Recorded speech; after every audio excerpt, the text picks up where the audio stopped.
Now ये अभी मैं दो ये ACP मैं आपको दो केस बता दूंगा। 6th CPC ने बोला सिपाही से लेके ब्रिगेडियर रैंक तक जो लोग फौज में काम कर रहे हैं उसका जो तनख्वाह जो है सिविलियन इक्विवेलेंट जो है उनके साथ हम देखेंगे तो सिविलियन को ज़्यादा पे मिल रही है, डिफेंस सर्विस वालों को कम मिल रही है। इसलिए उनको हम देंगे MSP मिलिट्री सर्विस पे। जेसो सवार के लिए 2000 रुपया 2006 जनवरी से और अफसर साहब के लिए 6000 रुपया। अच्छा है, कुछ कंपनसेशन मिल गया है। लेकिन सरकार इंटेलिजेंट है, सरकार में जो काम करते हैं ना बाबू लोग, वो बोलते हैं साहब ये जो MSP मिलिट्री सर्विस पे और दूसरा जो रिकमेंडेशंस जो 6th CPC ने दिया उसको पढ़ने में हमको टाइम लग गया। सितंबर 2008 में गवर्नमेंट ने एक्सेप्ट कर दिया 6th CPC रिकमेंडेशन। कुछ में बढ़ोतरी किया, कुछ में कम कर दिया, कुछ में रिजेक्ट भी कर दिया। जो भी है वो 1 सितंबर 2008 को गवर्नमेंट ने अप्रूव कर दिया और गवर्नमेंट ने ये बताया कि भाई आपका पे जो है ना आज हम अप्रूव कर रहे हैं लेकिन पे मिलेगा आपको जनवरी 2006 से। सो वरी मत करिए, लेकिन अलाउंसेस जो है आपको आज से मिलेगा 1 सितंबर 2008 तक। चलो ठीक है, सरकार ऐसा बोलेंगे तो माने लेंगे। लेकिन कुछ लोग मेरे जैसा नहीं है, वो बहुत इंटेलिजेंट लोग हैं। उन लोगों ने क्या किया, भाई MSP क्या है, मिलिट्री सर्विस पे। आप बेसिक पे तो दे रहे हो जनवरी 2006 से, लेकिन MSP भी पे है। पेंशन के लिए भी MSP को आप इंक्लूड करते हो, तब MSP को आप सितंबर 2008 से क्यों दे रहे हो? सरकार के पास कोई जवाब नहीं है। नहीं, वो गवर्नमेंट का पॉलिसी है, अब कोई चेक नहीं कर सकता। गवर्नमेंट अपना मर्जी से जो भी कर सकता है। एक्सेलेंस ने बोला नहीं मानेंगे, नहीं हम कोर्ट जाएंगे। AFT में गए, केस डाला, AFT ने बोला बिल्कुल सही है, MSP भी पे है। सो बेसिक पे आपको 2006 जनवरी से है तो ये भी 2006 से मिलना चाहिए, 2008 सितंबर से नहीं है। सो गवर्नमेंट सुप्रीम कोर्ट में गया, वहाँ गवर्नमेंट हार गया। सो MSP भी आपको जनवरी 2006 से मिल रही थी। बहुत से लोग जो फौज में उस टाइम में थे उन सबको अरेयर्स बहुत मिला, 2 लाख 3 लाख रुपये। उसको देख के 6th CPC भी MSCP रिकमेंड किया सरकार को, दे दो भाई, क्योंकि लोग प्रमोशन नहीं मिलता है। डिफेंस सर्विसेज पर्सनल के लिए 6th CPC ने बोला आपको सिविलियन जैसा नहीं है, आपके लिए क्या करेंगे, 3 प्रमोशन मिलेगा आपको। एक प्रमोशन मिलेगा 8 साल के बाद, दूसरा मिलेगा 16 साल के बाद, तीसरा मिलेगा 24 साल के बाद। जिस दिन आप भर्ती हुए हैं ना, 8 साल तक आपका प्रमोशन नहीं मिलता है तो हम आपको नायक का पे देंगे, 16 के बाद हवलदार का पे देंगे। सपोज आप 24 साल नौकरी कर दिया तो आपको नायब सूबेदार का पे देंगे। अब खुश रहो, सिपाही का काम करो, पे ले लो नायब सूबेदार का, क्या तकलीफ है, बहुत अच्छी बात है। लेकिन सरकार, मैंने बताया ना, ये बाबू लोगों का बात मान के बोलते हैं ये भी MSCP हम MSP जैसा सितंबर 2008 से देंगे। ये आया 2008 में, तब तक MSP केस लोगों ने जीत लिया। उसको देख के एक आदमी जिसका नाम है बलबीर सिंह टुर्न, ये JCO या NCO मुझे मालूम नहीं है, वो लोगों को इकट्ठा किया, अकेला नहीं है, इकट्ठा किया, AFT में केस डाला।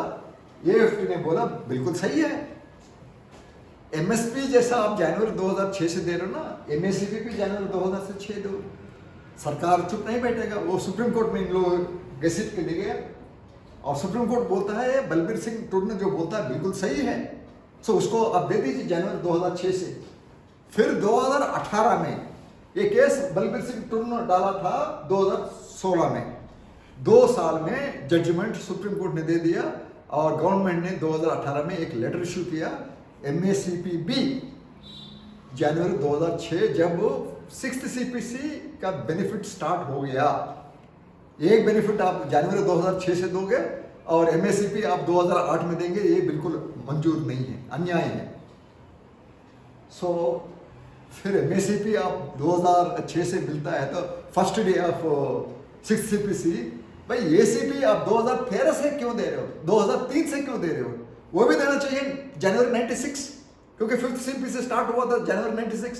पे तो दे रहे हो जनवरी 96 से बेसिक पे, लेकिन आप एसीपी के लिए बोलते हैं नहीं हम 2003। सो मुझे मालूम नहीं कोई गया कोर्ट में, नहीं गया, सपोज नहीं गया तो आप जा सकते हो, केस डाल सकते हो। डाउट मुझे ये है कि 96 से 2022 का मतलब देखिए कितना साल हो गया, दैट इज ऑलमोस्ट 24 साल हो गया है। सो क्या सुप्रीम कोर्ट या AFT 24 साल के बाद केस को एक्सेप्ट करेगा न्याय देने के लिए? ये मुझे मालूम नहीं है, ये पता करना पड़ेगा एडवोकेट से। नेक्स्ट,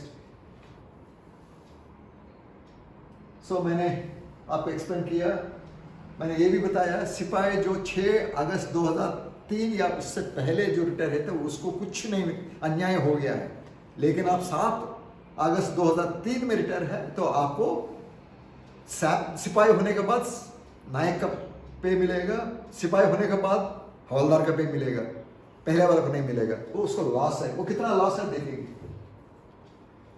अब देखिए 2 टाइप ऑफ लोग हैं सिपाही से, एक 7 अगस्त 2003 के बाद रिटायर होता है, एक 7 अगस्त 2003 के पहले रिटायर होता है।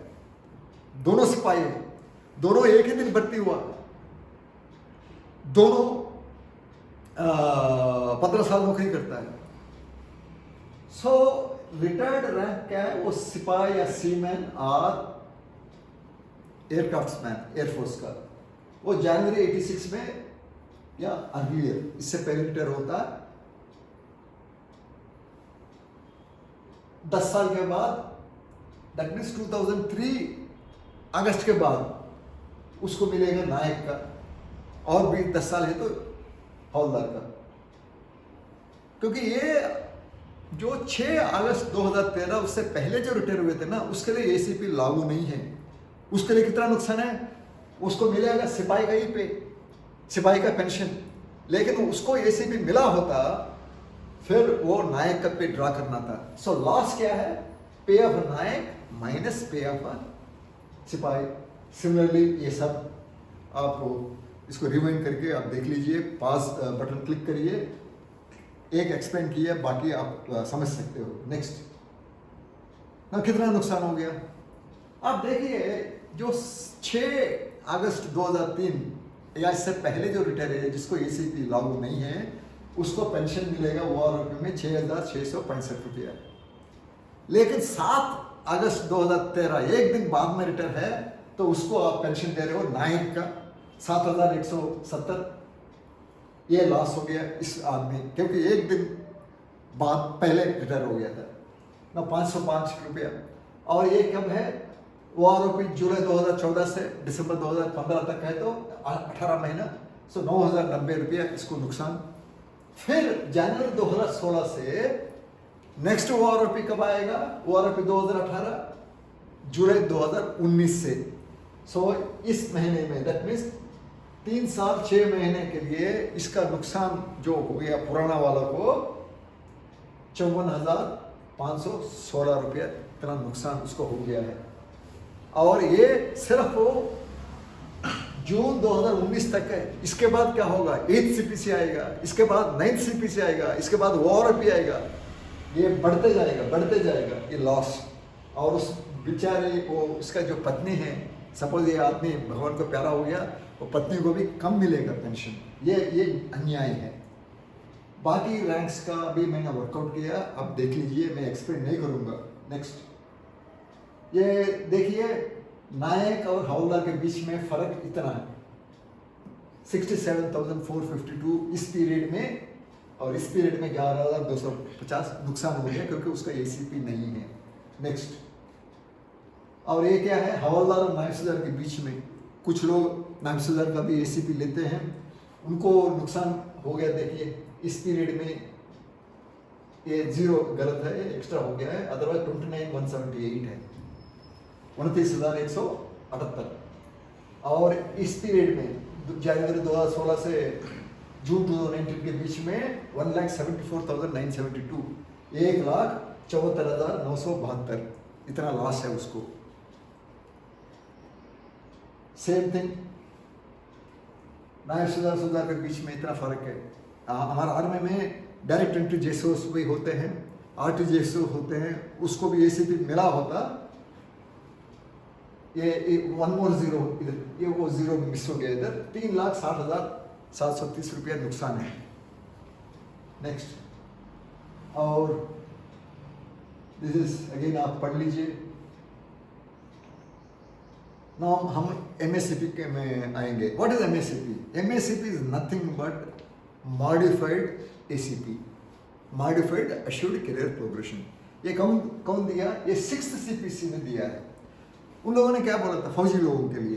भाई देखिए 10 साल के हिसाब से आपको एक ही मिलेगा, इसलिए हम एक काम करेंगे, 8-8 साल में आपको पे प्रमोशन देंगे।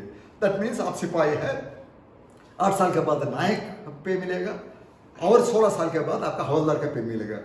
आजकल सब जो सिपाही लोग हैं 19 साल तक नौकरी कर सकते हैं, इसलिए उनको पक्का 2 एसीपी एमएससीपी मिलेगा।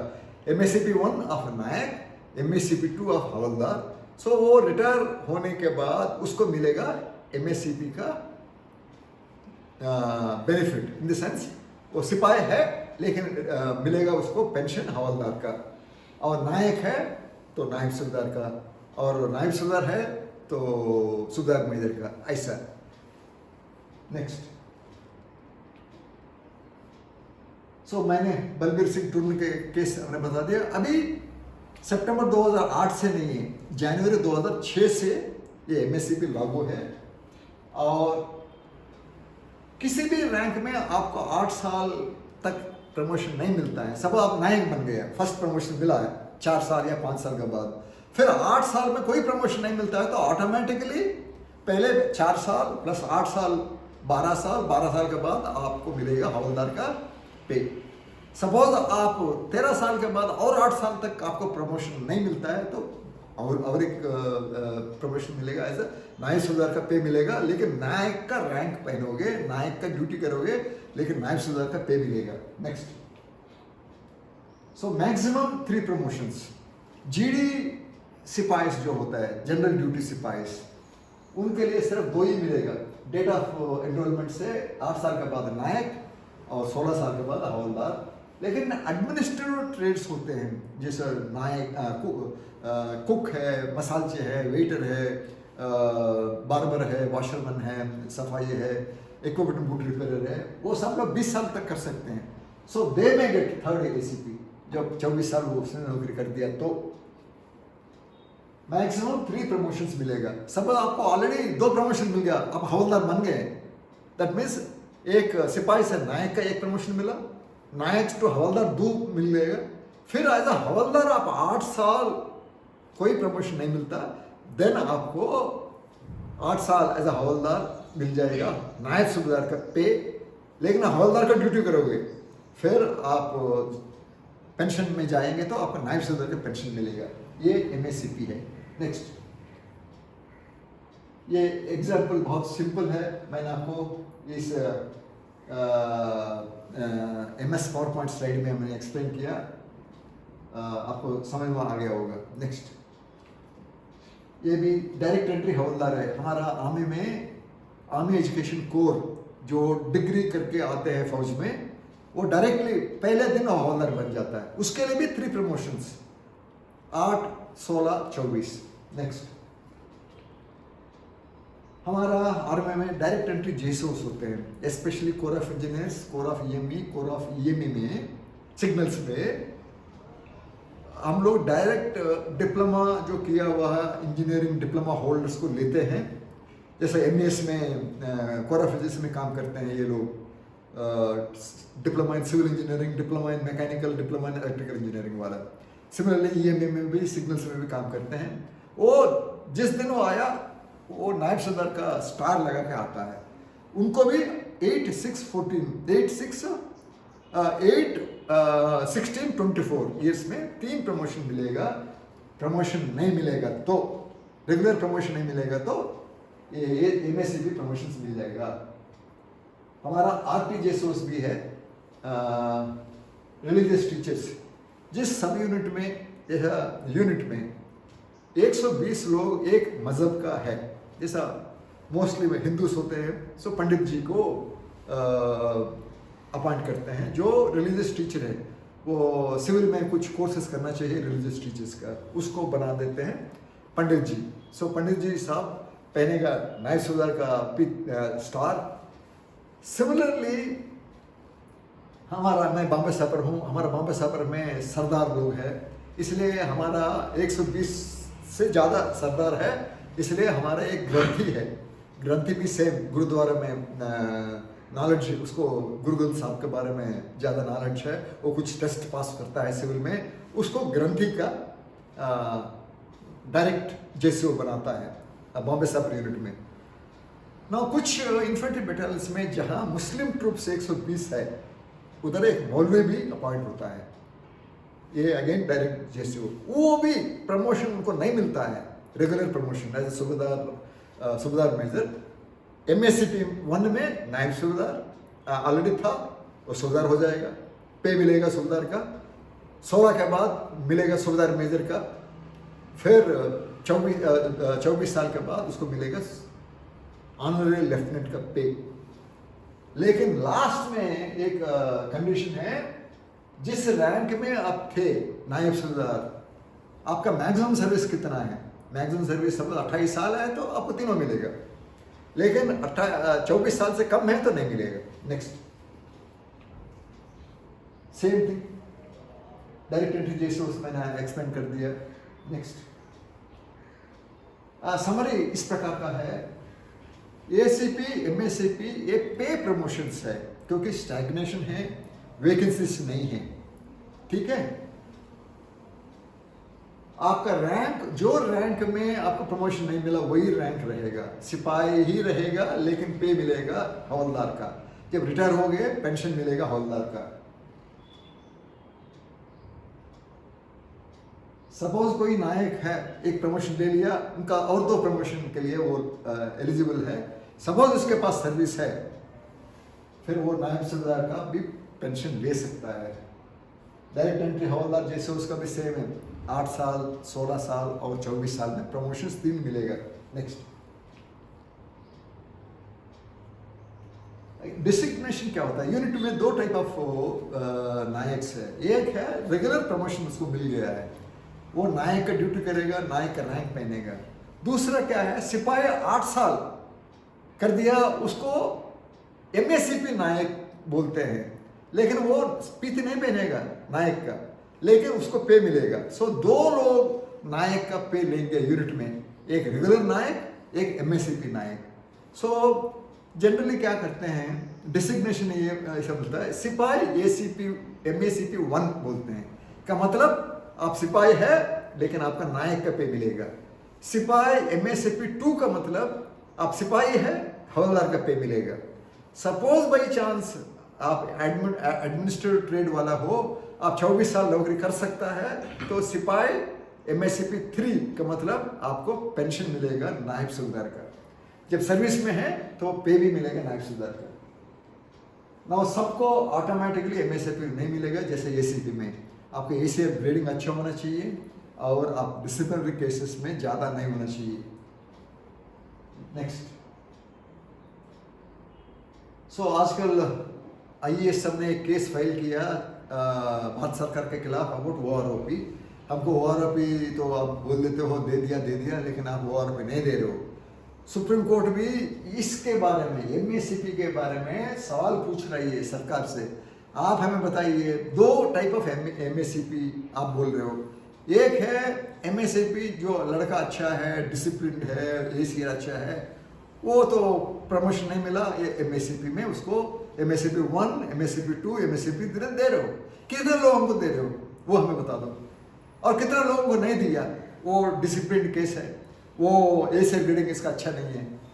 जनरली 96 to 98% जो लोग हैं अच्छे होते हैं, उनको MACP मिल जाता है।